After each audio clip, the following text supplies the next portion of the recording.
Hello, and welcome to the 7th and final installment of Let's Study Half-Life 2.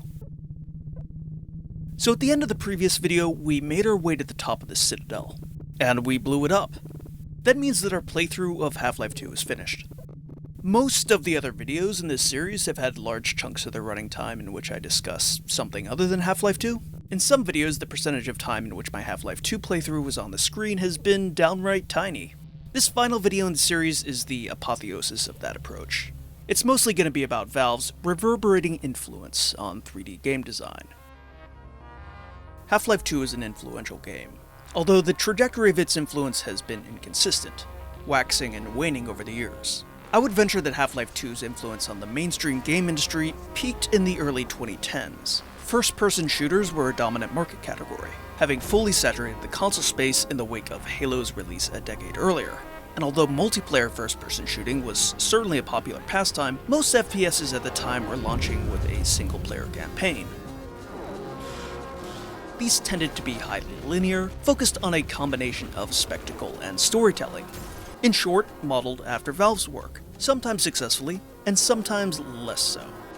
This spectacle plus storytelling approach to single-player linear first-person shooters peaked as an economically dominant model sometime around 2010-2011. In a roughly 20-month period, just about every first-person shooter franchise active at the time released a game, and each of those games included a single-player campaign falling squarely into the spectacle plus storytelling tradition. And then around 2012-2013, the dominance of this linear single-player first-person shooter campaign began to taper off. I mean, there had always been a certain segment of FPS fans that had griped about these games as being on rails, but they still sold somewhere in the range of 2.3 bajillion copies collectively, and they were mostly well-received critically as well. But over time, mainstream critics began to echo points made by the genre's most vocal naysayers. When Medal of Honor Warfighter released in November 2012, it was trounced by critics, and a lot of their negative reaction just seems to come from waning patience, with linear campaigns that ordered players to take certain prescribed actions in a set order and confined levels for the promised payoff of tiresome, incoherent spectacle. Then came BioShock Infinite in March 2013. This one was actually greeted with near-unanimous praise from critics upon launch. But after it launched, many critics reassessed it, and especially after the collapse of Irrational Games, began to interrogate their own susceptibility to hype. Ken Levine had sold BioShock Infinite as the absolute pinnacle of ambitious storytelling in a first-person shooter. But once the hype wore off, and people started examining it closely, it became clear that the story was an incoherent pile of themes that didn't meaningfully intersect, using insultingly lazy and downright amoral political whataboutism to justify feeding players a steady stream of graphic violence. If this was the best we could expect from storytelling in a linear first-person shooter, it wasn't a good sign for the form. Now, poor critical reception of single-player first-person shooters could never have killed the genre, as long as these games are still making billions. But at this exact moment, market realities were also shifting, and new models of revenue were becoming increasingly attractive. A high production value single-player first-person shooter is an expensive proposition, and there are much more foolproof ways to ensure return on one's investment. In the past 5 years, we have increasingly seen the first-person shooter genre embrace the games-as-service model, with a heavy focus on microtransactions. This model relies on a committed and long-lasting multiplayer community, at least some percentage of which will happily spend money on characters, weapons, hats, cosmetic skins, and upgrades, or a random chance at receiving any of the above in a loot box.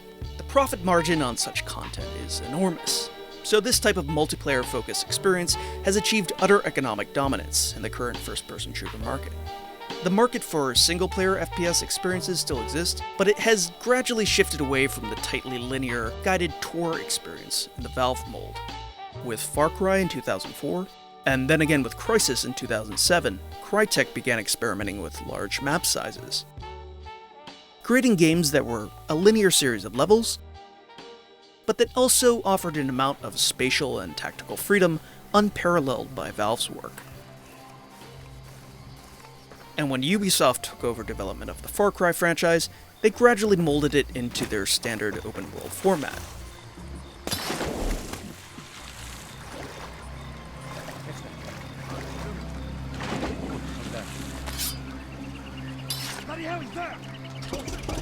with missions and challenges freely selectable from a massive icon-cluttered map.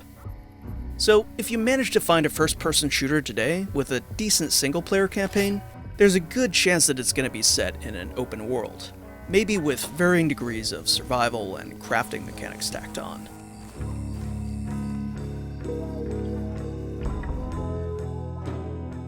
I don't think it's particularly tragic that games in the mold of Half-Life have tapered off as a dominant genre. I personally don't play online FPSs, but I have nothing against open-world games. They can be utterly fantastic. And I've been delighted that there's been such a rich resurgence of ambitious stealth and immersive sim games in recent years, first-person and otherwise. It's a heartening development, even if it is ultimately economically unsustainable. But I do think that it's too bad that Half-Life 2's most prominent crop of imitators so often botch the delicate craft that Valve displays in its linear first-person games. This isn't universally true. Some developers did carry some important lessons over. So I'll start by talking about some games that I think are worthy heirs to Half-Life 2's design, before moving on to, let's say, some less sterling examples. First off, a game that wears its indebtedness earnestly on its sleeve. Resistance 3 borrows so much from Half-Life 2 and its sequel episodes that it comes across as a greatest hits remix. Hey Joe, checked on the garden this morning. Goddamn tomatoes are frozen. We start things off in an area full of friendly, stationary NPCs whose lives and problems we can listen in on. Hi Joe. Just like in Half-Life 2. Don't drink the water. Then we're given a goal in a somewhat awkwardly staged briefing scene. Tommy Dean, tell us what you saw. About a dozen hybrids. And a stalker. Headed right down Main Street. Just like in Half-Life 2. I must say, Gordon, you come at a very opportune time. Our final destination is a bluish-gray and possibly large alien tower on the horizon. There's got to be a way. Just like in Half-Life 2. Must I hear and pray it does not take notice. There are early moments where we're just supposed to gawk at a large tripod-like enemy before we take them on in combat. Just like in Half-Life 2. There's a boss fight where we scurry along in extensive but destructible cover.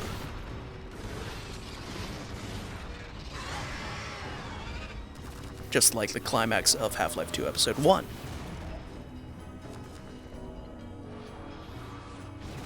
There's a section where we fight an alien flying thing while ducking for cover among the support beams of a bridge. Just like in Half-Life 2. There's a partially flooded mine filled with alien glowy things. Just like in Half-Life 2 Episode 2. Also, as in that scene, we encounter a large boss that we can't immediately fight, but just have to run away from into small tunnels that it can't fit in. Our guide to this section is an obsessed preacher. I come against you in the name of the Lord Almighty. Sorta like the one in Half-Life 2. Time for nothing but the work of salvation. There's a battle between various factions as we plot an escape from a ruined prison.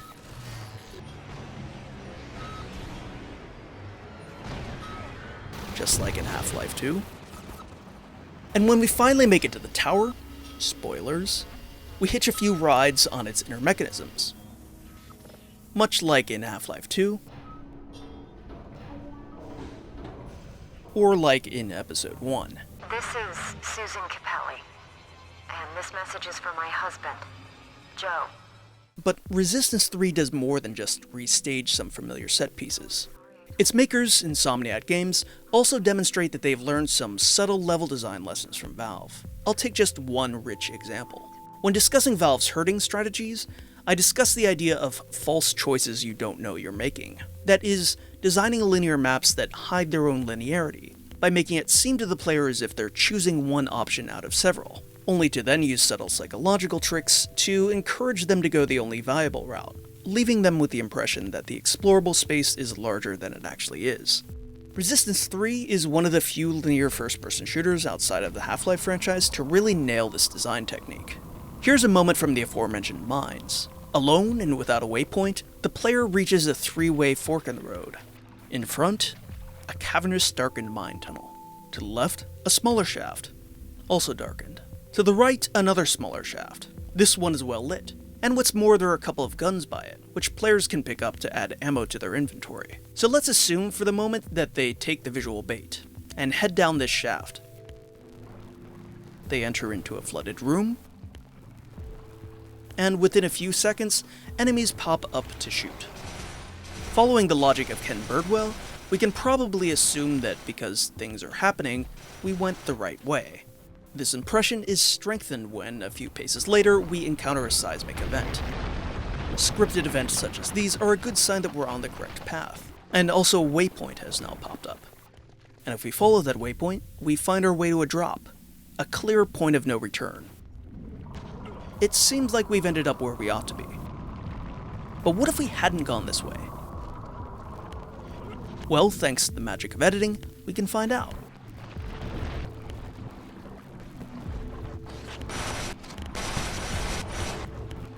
Let's go to the left this time. This passage collapses almost immediately. It's a dead end. There is at least some ammo here, as a prize for exploring. Alright now, forward. After we turn the bend here, we can see that this tunnel is completely collapsed. The bend and the darkness cleverly concealed this fact from us, making this space look larger than it was. With an extra bit of exploration, we can see that the route the lighting encourages us to take was the only viable route to begin with. So, Insomniac have utterly nailed the false choices you don't know you're making technique here. I'd have to say that if it was up to me to pick a developer other than Valve to continue the Half-Life franchise, it would probably be them. They get it. Insomniac's technique in this moment in Resistance 3 is quite intricate, but in general the use of lighting to indicate the most promising direction for players to head is a pretty widespread technique. One particularly common variation is to light passages in reddish or orangish hues versus more greenish or bluish hues, to differentiate between dead ends and open routes, respectively. This sort of tacit, unconscious level guidance can ensure that players move quickly, without getting lost, when you want to imbue a scene with a sense of urgency.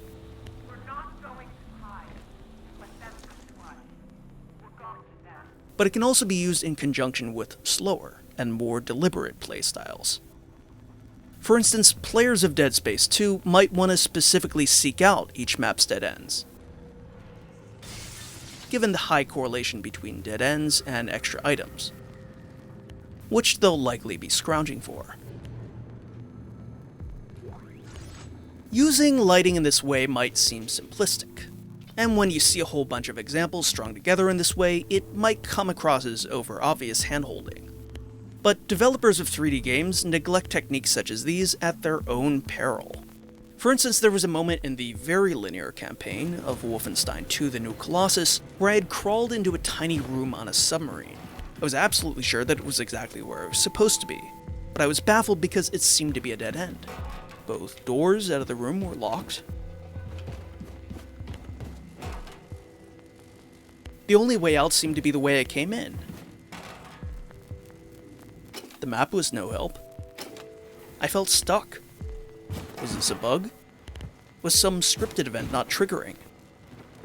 Now, what I actually had to do was crawl up some pipes and into a vent.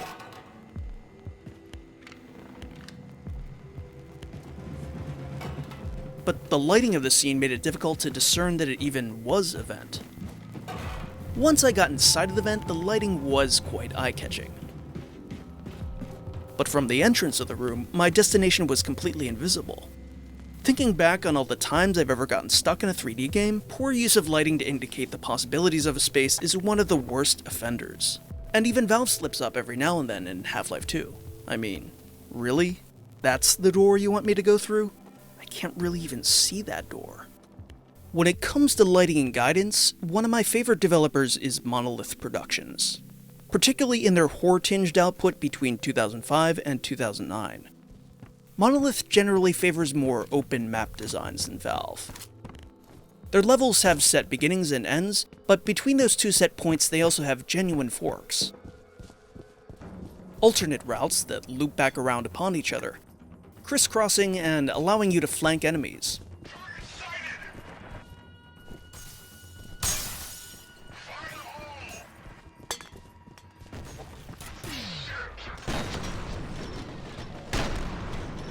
Or to be flanked by them, thanks to their then cutting-edge AI. So in Monolith games, you'll often come to a fork, and sometimes that fork will be a false fork, just like in Half-Life 2 or Resistance 3.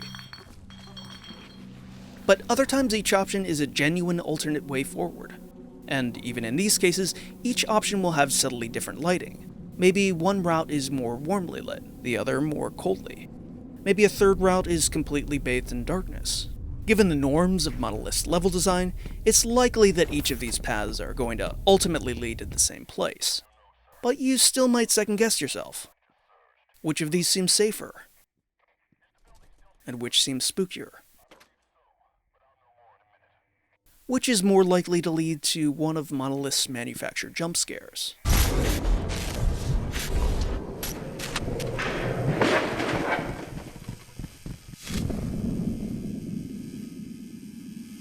Because of the greater openness of their levels, Monolith's use of lighting is a bit more delicate, less deterministic. If you refuse the call of a light in a Valve game, you hit a dead end pretty much immediately. In Monolith's best moments, there's a greater push and pull between player volition and developer guidance.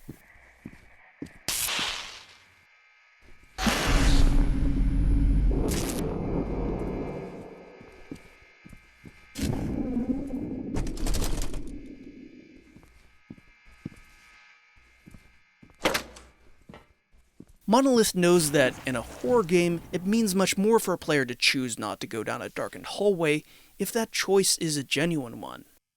And the hallway was maybe actually a shortcut and not a dead end.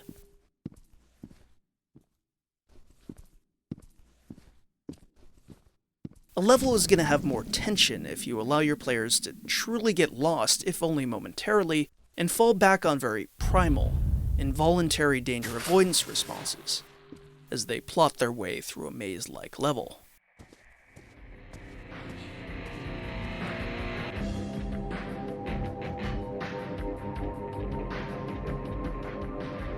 Using light to direct player attention and movement is a widespread technique in 3D game design. Its emergence predated Half-Life 2, and has expanded in the wake of Valve's work. But other developers have experimented with more overt techniques, types of things you wouldn't typically see in a Valve game for the most part. For instance, one thing you see when surveying contemporary first-person shooter design is arrows embedded into the environmental art, pointing players on their way.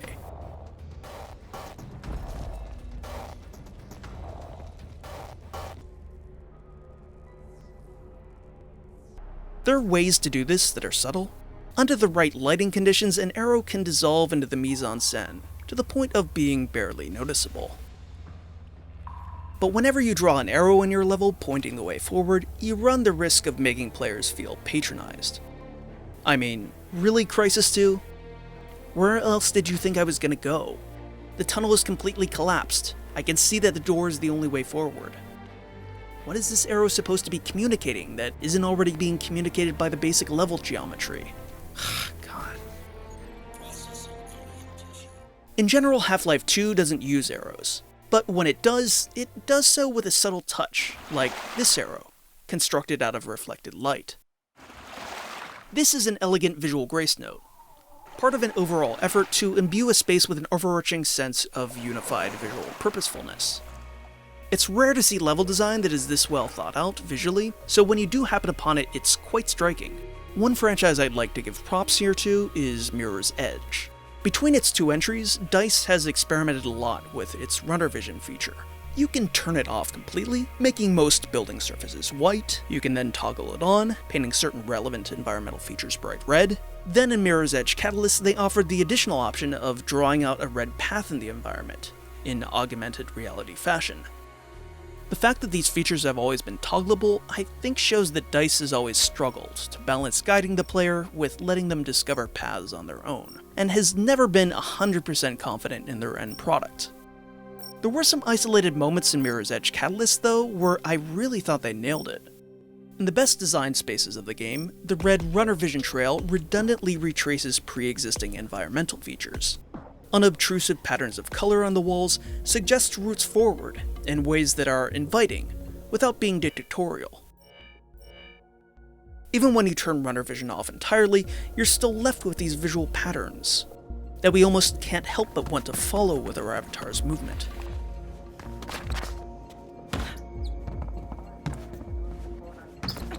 This type of careful craft is a rarity. Unfortunately, in most first-person shooters released in the wake of Half-Life 2, you're unlikely to see such subtle uses of light and color. You're even unlikely to see relatively more obtrusive techniques, such as arrows. Instead, you're most likely to be guided by voices, telling you what to do and where to go. Prophet, where are you, man? Snag yourself a vehicle and get up here. I already noted the ubiquity of the voice on the radio in the third video in this series. We've got to get to that ship before it takes off. Take those Titans out, pilot. Move it, pilot, move it! And honestly, if I had to pin down the low esteem that linear first-person shooters are held in to one factor, follow me. There's a lift up ahead. I would pin it on these sorts of dictatorial verbal commands. Come on, pilot. Follow me. They just utterly deflate the player's sense of exploration, of setting their own pace, choosing their own tactics, happening upon their own solutions. Military first-person shooters are by far the worst culprit here. Let's get in the truck now. Get your ass in the truck and get away! It's really a shame that the explosion in linear first-person shooter games that happened in the wake of the success of the Half-Life franchise for the most part took the form of single-player campaigns in military first-person shooters, because everything that's interesting about Valve's design approach gets utterly obliterated in these games. We're gonna need another way out of here. Stairwell, left side, let's go. The carefully crafted illusion of free exploration is completely gone. In its place, you just have the voices of commanding officers. Frost, plant the mine on the sub. These games have a staccato rhythm to them, Frost, move. in which we perform discrete actions entirely dictated by voices of authority. Two more on the bridge. We'll have to take them down. Wait for the truck to pass. Drop them. Move up. They're basically variations on Simon Says. When we're down there, you move when I move. Do as I do. Understand? Let's go. Or variations on Red Light, Green Light. Hold. Go. Wait here. Stand by. This way now. Let's go. Move. Hold up. Sit tight. Stay low. Now. Go. Hold up. Wait. Wait for it. Go. Let's move. Let's go. Stop. Don't move. Don't move. Don't move. Get down. Hold. We're good. Keep moving. Come on. Let's go. Move up. Move up. Move now. Follow me. Keep up or I'll leave you behind. Move slowly. Don't bunch up. Run, you son of a bitch. Get down. Get down. Get down. Now. Stay low. Hold up. Wait there. Wait one. Stay hidden. Move up. Keep moving. Ready. Let's go. Let's move. Let's go. Stand by. Stand by. Go. And whereas Valve's games are typically full of real walls that players don't bother to dwell over, because they're too busy chasing out the next interesting thing on the horizon, military first-person shooters are usually chock full of invisible walls. Sometimes they come up with some fun excuses for these, like the radiation in Call of Duty 4. Are you daft? Stay out of the radioactive areas. But most of the time they don't even bother being creative. They just immediately punish you for failing to understand the dictated path. It's these sorts of lazy tactics that gave linear games a bad name, and hastened the rise of alternative traditions.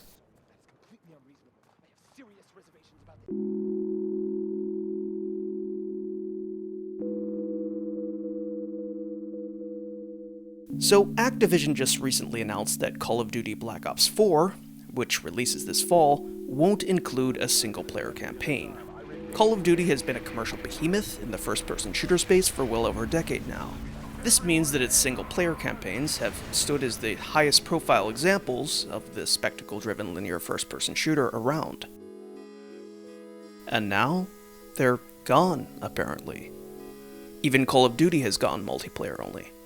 It'll probably be a battle royale game or something.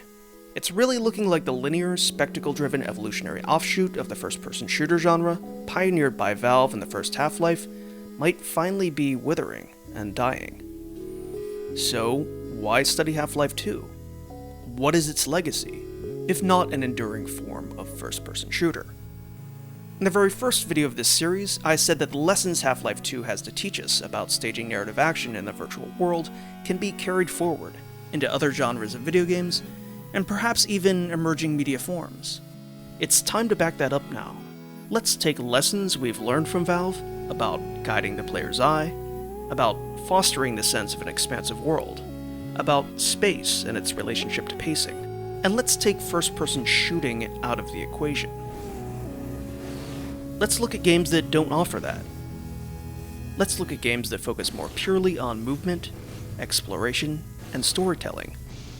Let's look at walking simulators. This is a derisive term and one I don't typically use, but I did just frame this as taking the first-person shooting out of first-person shooters, so in this particular case, the term seems apt. There's a story that's often told about JRPGs. They were massively popular in the 1990s, mainly because they were the one genre that reliably offered up emotionally resonant storytelling. But then other genres of games caught up. Western-developed adventure games, and indie art games, and even horror games started offering up emotionally compelling storytelling.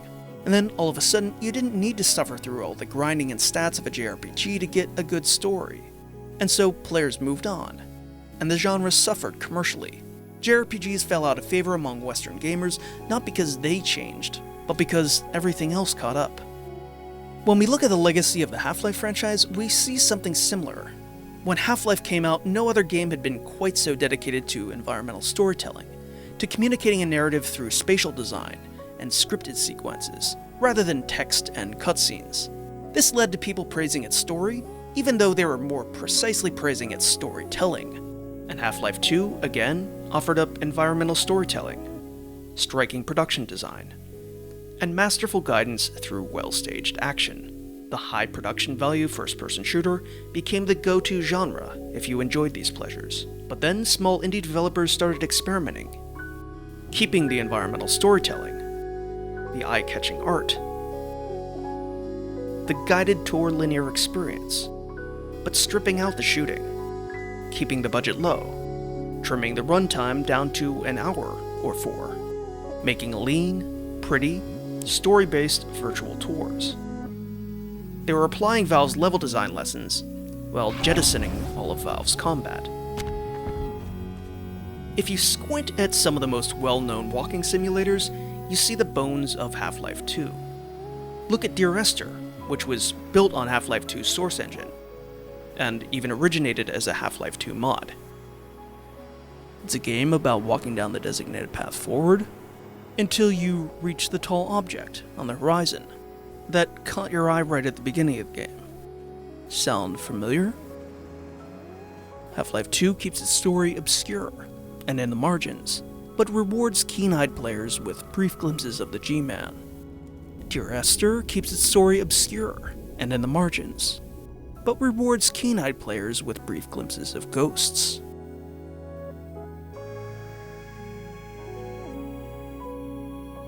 And beyond these sorts of broad-stroke structural similarities, we can also see congruences in small details of craft.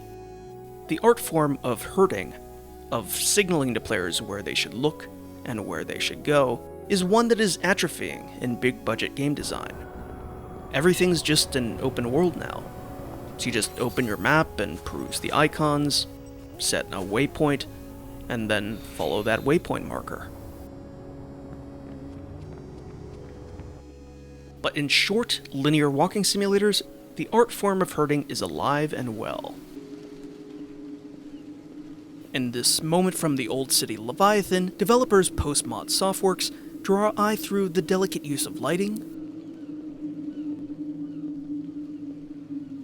a trail of whale blood,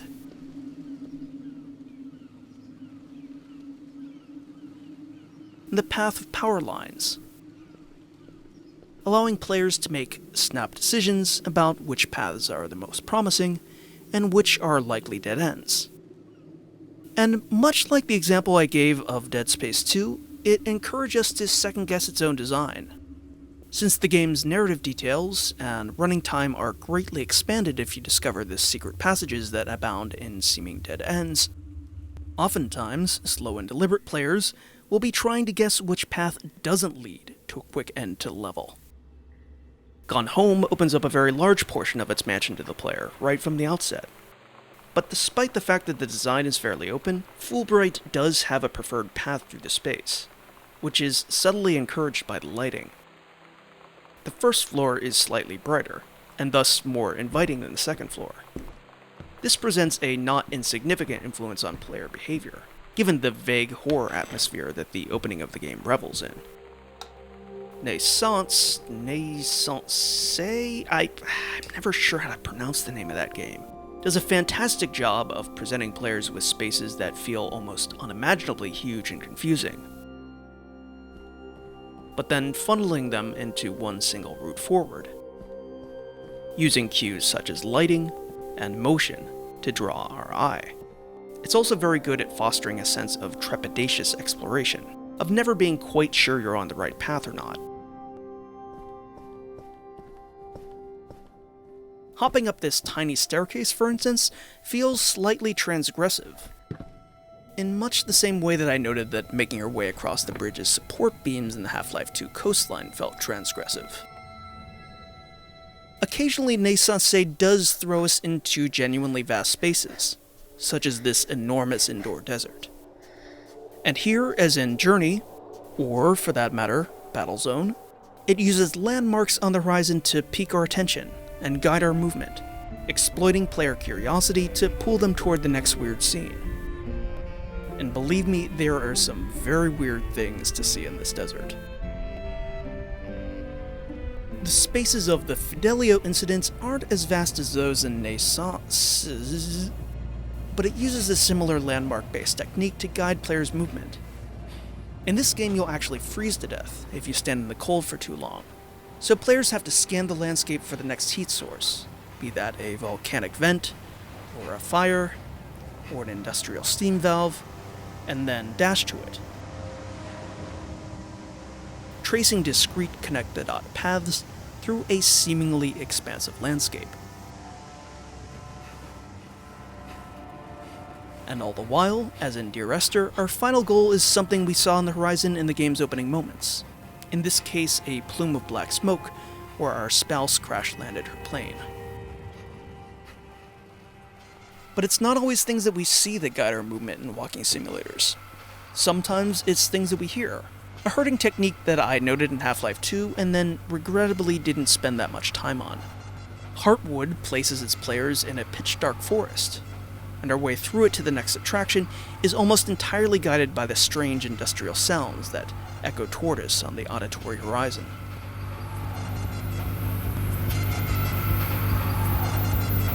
And the unfinished Swan starts with no visuals at all, tasking players with painting the landscape,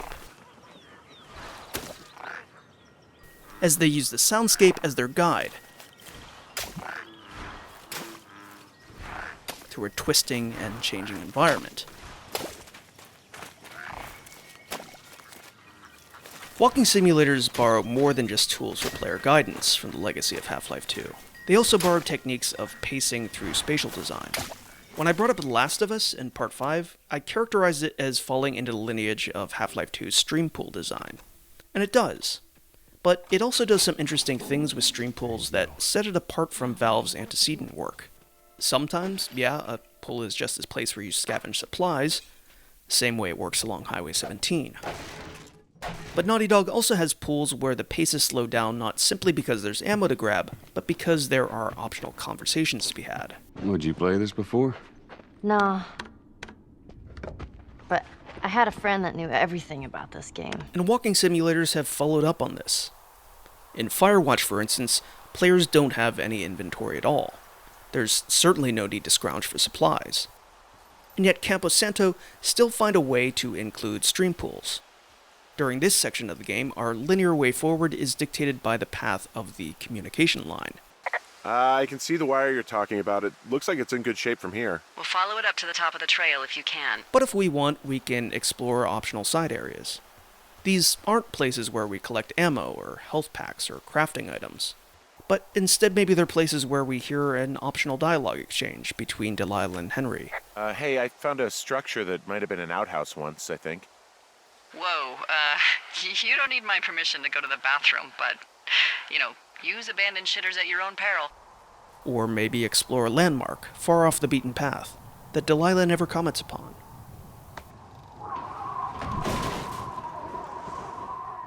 The story of which we're invited to put together on our own.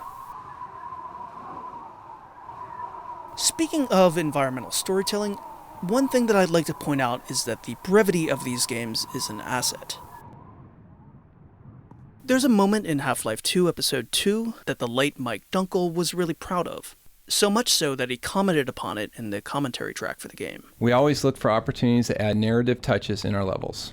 The idea behind this chair, the submachine gun, and the beer bottles is that someone used to sit here, drink beer, and drop grenades into the pit of zombies. Now, that's all well and good. But the reality of the matter is that when you're designing a game as large as Half-Life 2, not everything is going to be placed with such care. Spaces are going to be designed around encounters, first and foremost. Environmental artists have a lot of space they need to fill, and sometimes they're just going to have to slap together assets that they have on hand. The game designer Robert Yang talks about this in an article he wrote for the zine Heterotopias, where he points out that if you diligently examine a game like Half-Life 2, while operating under the assumption that every single one of its details was crafted with the goal of environmental storytelling in mind, you're gonna come to some very strange conclusions. He also makes this point in his Level With Me video series on Half-Life 2, so I'll just let him put this in his own words. It's like, what happened here? Who was sitting here? Who was sitting next to this window, staring at this cliff, drinking all this milk and eating Chinese food, right? What profound story happened here? But walking simulators aren't constructed around combat. They're smaller and shorter than Half-Life 2. So their environmental details can be much more precise and story-focused than even what we see in Valve's work. The map's got all sorts of paths and areas marked off on it.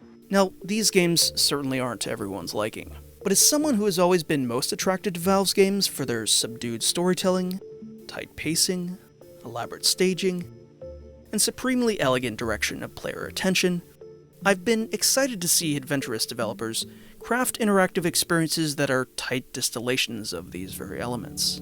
Whether it's their approach to lighting, the approach to pacing, or their use of the horizon to expand our understanding of a virtual world, I'm glad to see that the lessons of Valve's approach to design are being put to good use.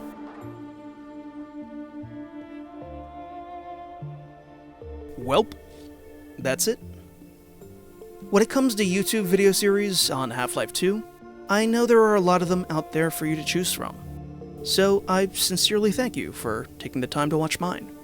And of course, thanks to Valve for making one of my favorite games. Keep playing, and keep thinking.